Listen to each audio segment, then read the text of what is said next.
That ends the speeches from the individual candidates, so now we move on to individual questions.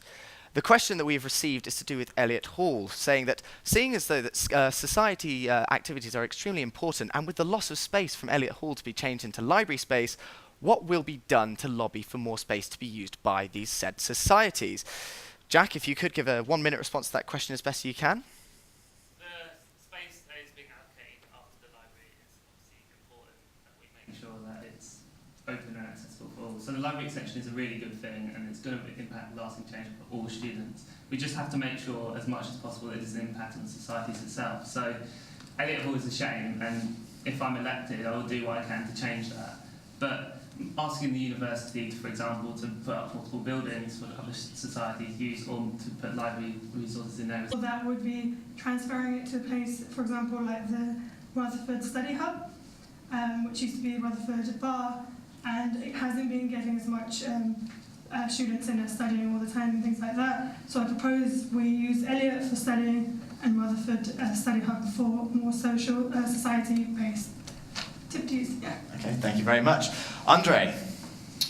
This is something where I would have to liaise with VP of activities. In my head, we have a vast amount of seminar rooms which would be open and big enough for societies as well as that we're missing. And it's something where I would have to negotiate with the university to kind of work on to make it more accessible for students such as dance. I can imagine drama who need those kind of spaces. So we're looking at the options and the different room sizes and trying to see if we can work something out. Obviously, it is a shame that Eliot is being us, but we need to just work with what we have. Thank you very much. And last but not least, Leo. I completely agree that Eliot is a complete shame.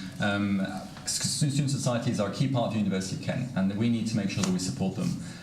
In terms of what I would do about it, I think the most important thing to keep in mind is that loads of areas which are not being used already, and so we need to make sure that, as Andre mentioned, seminars are being used, but also that sort of spaces that are on campus that, for example, not booked, that we book them so student societies can actually use them. And that's something which, and better publicising the study rooms which are not used, that are there, for example the Senate, it's always empty. This is something which, it's a case of using the executive facilities and making sure we make the most of them as well. Thank you very much. Well, we move on to the next question, which we have received from Twitter, which says, what will you guys do specifically as VP Education to help postgraduates on campus? And we will start with Andre. With regards to postgraduates, obviously for myself, I'm a second year student, so I am out of touch with them, but I'll make sure that I have forums with them and will liaise with the postgraduate rep to make sure that their voice is being heard. Obviously, I can imagine there would be some concerns around the studying with postgraduate students, and again, something where I would liaise with the said designated rep. So just make sure that their views are being represented, and I'm going out of my way to make sure that I'm listening to it. Fantastic, thank you very much. Leo. I think there are different types of postgraduates which you need to differentiate. First of all, those who are here, who are taught. I think that one of the most appalling things is that during the summer, the campus closes down, and that's something which I want to tackle, to make sure they can use the library to write their dissertation. And so other facilities are kept on and open. And then there are those who do the research and who teach. This is something which is a key part of Manifesto, is helping them to get better training so they can deliver better teaching, which is good for all students. And then generally, it's about making them feel more included in Kent Union and the university as well. And that's where space is an important issue, but also making sure they have a handbook at the beginning of the year, explaining them how to make the most of the time at Kent. Those are the 3 areas which I'd work on. Fantastic, thank you very much. Jack, you're next. One of my key campaign pledges is to work with the KGSA to campaign for a new student postgrad study centre. So that would be a new place for postgrads to study in and socialise, because currently, as the 2 candidates have alluded to, there isn't enough space on campus, or even in the summer. So that's what I'd work towards. It's an ambitious project, but I think it's something the university knows they need and is achievable. Thank you very much. And finally, Albina. As a postgraduate and a member of the KGSA, I know a lot of problems students, postgrads, are facing. Firstly, there isn't the library hours, again, I'd have to extend, as during Christmas, Easter, and especially during summer, it's not open long enough. Students want to write their dissertations, and we really need the library to be open longer. Fundamentally, we don't really have enough study space dedicated to postgraduates. And with the new building of the Turing building, I would like to turn WARF into, if possible, turn it into more of a postgrad centre. So use that. Albina, I'm afraid I'm going to have to stop you there. Sorry, your minute is up. But moving on to the next question, which again we've received from Twitter, which asks, employability is a buzzword that's often thrown around during the Kent Union elections, but specifically as VP Education, what would you guys do in regards to employability to improve the position that it's in? And Leo, we start with you. Sure. There are different aspects to this again. I think one of the key things which we need to make sure is that students are assessed in different ways. That, for me, it's a very simple thing which lecturers can keep in mind. Because if they're assessed in different ways, they learn more. And if they learn more, they can help themselves become more employable afterwards. Then we need to also develop various schemes so as to help them get a range wider skills, and also make sure that they get the skills developed throughout their time at university, as opposed to just relying on them being in their final year and all of a sudden having to find a job. That's what I would do at Vice President Education. Fantastic. And now we move on to Leo. Jack, sorry. Sorry, the voice in my head. He said crazy things. Excuse me, Jack. As I kind of alluded to in my speech, something that I want to work on is employability, and there's kind of two aspects to that. It's one, having the skills through your degree and your time at university to be able to go out and get a good job. So that's by making sure students are involved in societies, as well as also convincing the university to sign up for more years in the industry and internships, because these are ways that students can gain valuable employability experience. But it's also then working with the careers service to make sure the careers fair in October's better. It was fantastic this year, but there wasn't enough variety. It was all for science students, so it's making sure that's available for all students, so then we can go out and get the jobs we need. Okay, thank you very much. Albina, passing on to you. Employability is really crucial, especially when we come to university to do a degree. It's enough known in theory, but we need more employability. So I would encourage internal and external internships that are present, but not many people know about. I'd also encourage the employability scheme, which is brilliant, as one of my friends has got a really good internship at the minute. I'd encourage an employability officer in each school to get students started from first year up to graduation, where they can work towards building internships and for the future, and just helping them just to get all the skills, all-round skills for internships, employability, standout training as well, things like that. Fantastic. And then finally, Andre? I personally feel that the university in itself has enough resources available for students to become as employable as they need to. I just feel that the way the information is being streamlined is in a way where they're being bombarded. So as VP Education, what I will aim to do is ensure that all of this information is in an accessible way where students are able to understand that we have the employability points and we have the EMB toolkits really help boost their employability skills and skill sets. One of my main points is to enhance and promote things that we really have at the university. And for students who are going to be part of the CORSEP system, that's something I'm going to be working on. And for students who want to take up the kind of mentoring, teaching students or doing revision workshops with them, that's another element where they're going to increase their employability skills as well. Thank you very much. So now we're moving on to individual questions. I've just heard we're just getting one in from the social media HQ. Now it's for Albina, and it is, what would you do to... there you go. What would you do to get... There we go, sorry. Voice in my head. What would you get rid of to make more room in campus? Because as you mentioned earlier, What would I get rid of? Yes. I would get rid of, to make more room for studying or more room for... more room for activities. It's alluding to the first question, sorry. The first question. Well, I think seminar rooms that aren't being used, first of all, I wouldn't get rid of them, but I'd use them in the evenings for societies and things like that. I would check the usage of each room, in fact, and areas that we have, especially Rutherford Study Hub, Old Rutherford Bar. That's really not being used as much as we hoped it would be, so there is really no point in having it, I think, anyway. I'd see where we could fit in, like the Keen's Red Room. I'd try and make that into more of an activities-based hub for all the time of the day, not just the evenings or slotted times. I think it's a really good room to have next to the bar so people could have their societies in there. So yeah, I would do things like find where it's possible to put societies and increase the use of the rooms that we already have. Thank you very much. Now, we're moving on to Leo. Now, Leo, sticking to the same thread, you referred to a room booking system that you wanted to put in place if you were voted into VP Education. How would that vary to the current what's already in place? That was, sorry, a question from Twitter.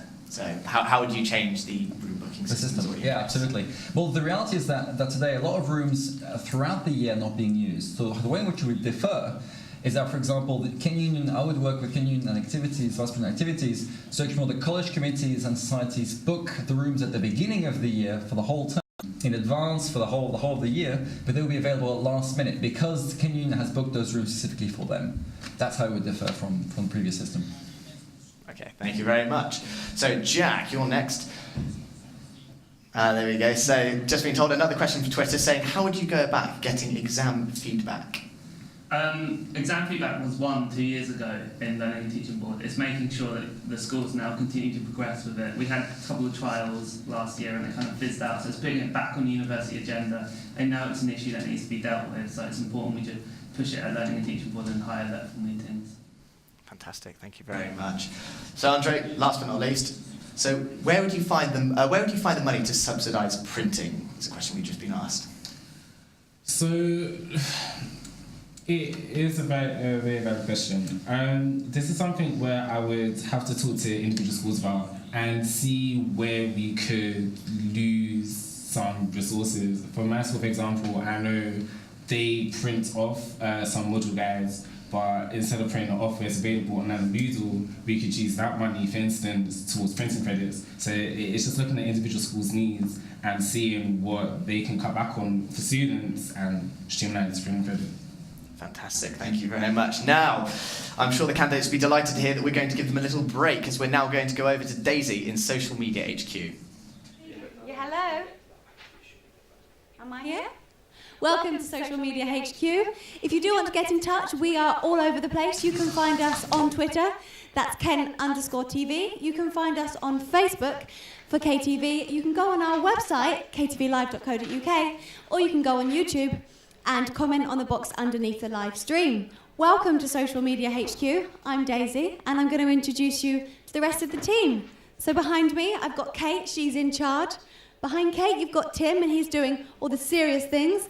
And right over in the distance, you've got the CSR team, who are audio booing. I'm not sure what that means, but apparently it means something. And behind me here, I've got my lovely social media team, and they are checking your tweets and your Facebook posts. If you do want to get in touch, what you've got to do is hashtag CQT, and then with the name of whoever you want to ask the question to. So you'd put CQT welfare or CQT education. That's how to get in touch. Okay, thank you very much, Daisy. So now we're going to go straight back into questions, and we're going to start with...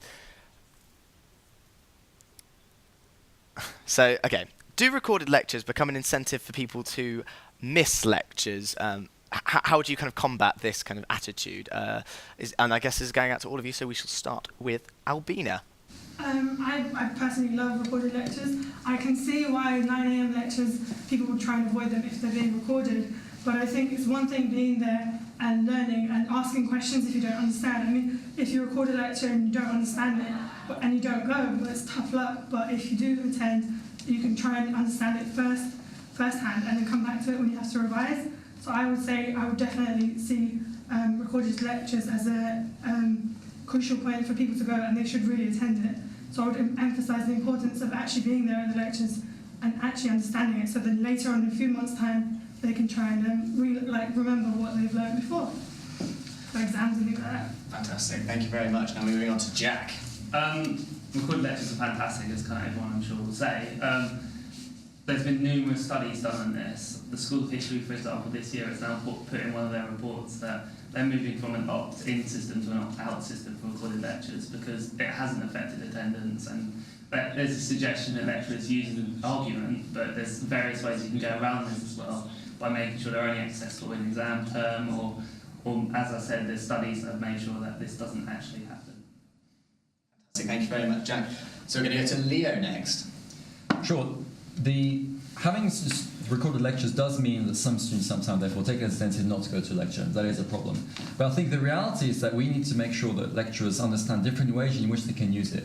A solution to that is indeed to make those recordings only available at the end of term, or once they need to start writing about essays, because that's when they can actually use it, or release them at the end of the year, just before exams. Recorded lectures is necessary so to help international students, students with disabilities, who need those facilities so as to better learn at their own pace, and that's also really important. As all three candidates have said, it's a very crucial part to university, especially when we've kind of got this, I'm paying £9,000, so actually entitled to miss my lectures and whatnot.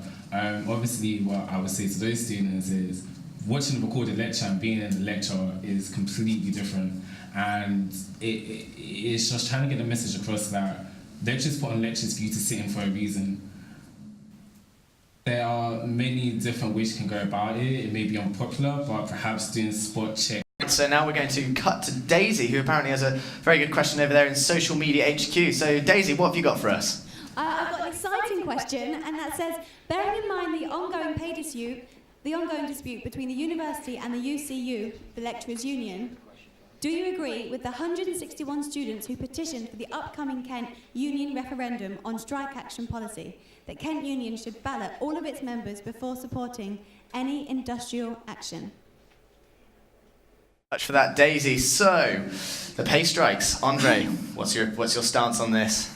I am all in favour for the pay strikes with the academics and lecturers. I feel personally that these are the people who are getting our degrees, and it is unjust that they're receiving such a ridiculous pay rise. With regards to balancing all of the members, was it within Kent Union? Was it within Kent Union? Yes, well, within Kent Union, it's Kent Union support, but anyway. I feel that before we even get to that, we need to focus on why students are not voting already. You know, if students can't vote for issues that affect them in your education, they're not going to vote for issues when it's coming to pay strikes. And if they do, it's going to be no, because they don't want to be affected without realising the reasons behind it. That's just my own personal take on it. Thank you very much. So we're going to move on to Albina.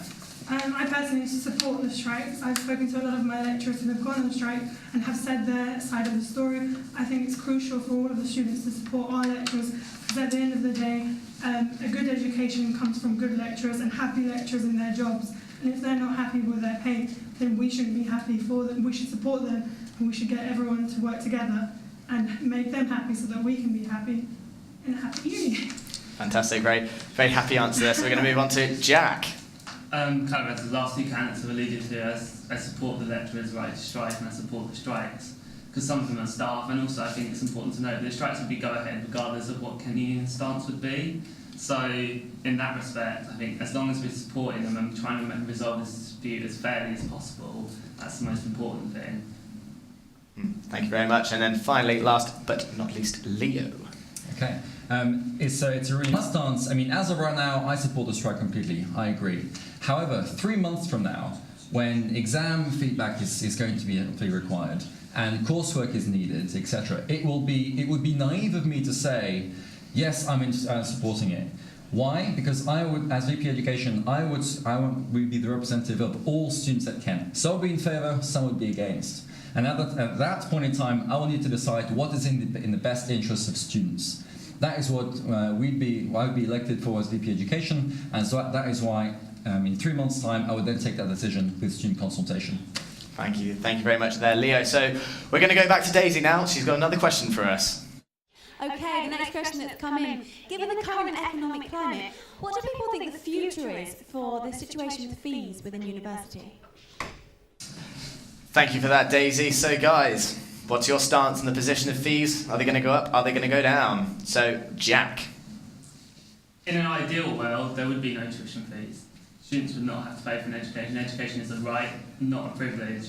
However, I think if we understand in this economic climate that students should be perhaps paying some tuition fees. £9,000 is far too many. Students are being put off from going to university, admissions are going down, and that's not a good thing for students who want to move up the social ladder and improve their standing.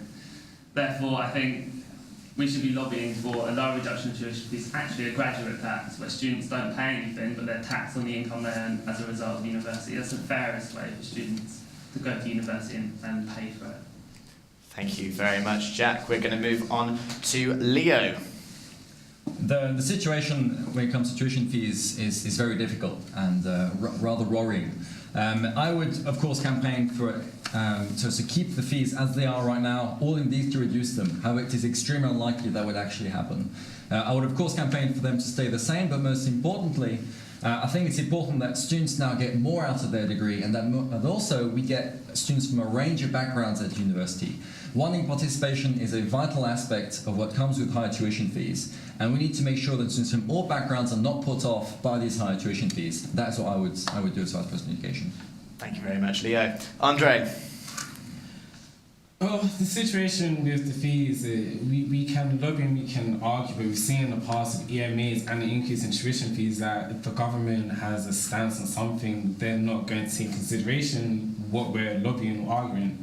I think the best way to approach it is that if it does go up, the university and the union are in the best place to support students who may not be in the best position to go to university, whether that may be through scholarships, whether it may be through more contact hours, wherever. The union and the university may need to liaise with each other, work together to ensure we're getting the best out of our money. Thank you very much. Now, Bina, your stance on tuition fees? I think the jump from £3,500 to maximum £9,000 was a drastic move by the government because of the economic crisis. I can't see this being a long-term thing. It's only just for the next few years till things calm down. I can see it going down most likely to where it was when I started, which was about £3,500. I think for the time being we need to support the university, we need to lobby, and we need to make the university help students who don't have the financial means to come to university but do have the skills and the willingness to learn and everything like that, so we can get more scholarships, more help from the university. As when they had £3,500, it was completely fine. With the influx of money, they can give more to students that really need it. Thank you very much, Albina. Now, guys, I've got some good news. There are only 3 questions left on the timetable, but yeah, those 3 questions we do have to go through. So, first up is, do you think it is a waste of money for the library to be open for the extended 24 hours a day? And we're going to start with Albina. Well, as a postgrad, I disagree with that. I think the library is vital for all of our work. I think we have an amazing library and it's getting bigger, which is great. I think we should use it. We have lots of books and everything. I think a 24-hour library can only aid students to encourage them to even go and stay at the library a few more hours, even in their first few years. As postgrads, it would really help the postgrad community. It would help them write their PhDs, and for master's students, it's vital to have somewhere to study. So I think the 24-hour library is a godsend for us all. Fantastic, thank you very much. Jack, you're next. I don't like the idea of kicking students out of the library when they're doing work. That's completely against what a university should be doing. So if we're kicking students out at 3 AM, for example, then they've got to walk home in the dark. That's not really that safe, is it? So I think a 24-hour library wouldn't be a waste of money. We can keep students in and make sure they do their work, but also keeps them warm, and there's access to books. You can't use your books if the library's not open. Thank you. Andre, next to the plate. Well, to say it's a waste of money is quite a strong and bold statement. It's more of an investment to the students. I mean, for myself, I'm paying £9,000, and the fact that it's only open at 3 AM during exam season is quite frankly ridiculous. Having it open for 24 hours will ensure that students are in the best position to do their revision and their reading when they need to do it, rather than going back home in the comfort of their bed and then falling asleep. We're all students who do it. It's like having the space where you're predetermined to work it's an investment. Thank you very much. So, finally, Leo. Thank you. I think we need to be pragmatic about this. Depending on the time of year, the library is used more or less. So, for example, the end of term, it's really busy, and they completely agree that having the library open 24/7 is worthwhile and a worthwhile investment, as Andrew just mentioned, because students need it and they should be using it. However, for example, at the beginning of the year, when students aren't using it and past 3 AM, there are very few students who are there. I believe that we should be using those resources so as to better support students in different ways. So, for example, through scholarships, through making sure that we're investing more in ebooks, through making sure that we support students in other ways possible, because that is a better use of the university's resources, and that would be what I would be campaigning for. Thank you very much. Okay, penultimate question, guys, and this has come from Facebook asking, what have been your greatest achievements for the educational rights of students during your time at the University of Kent? Jack, you're starting. Well, I only one. Can I do two? You have as many as 1 minute can allow. Oh yeah, fair. This kind of year I've been humanities faculty rep, so I'm working to represent humanities students on various boards. Something that I've got through this year is minimum contact time guarantee. So coming announced soon, I hope, will be that students will have a minimum of 6 hours a week in humanities subjects, and that's something the board has agreed with, and it's just making sure that happens. That's probably my main goal that I've achieved this year. Fantastic. Leo?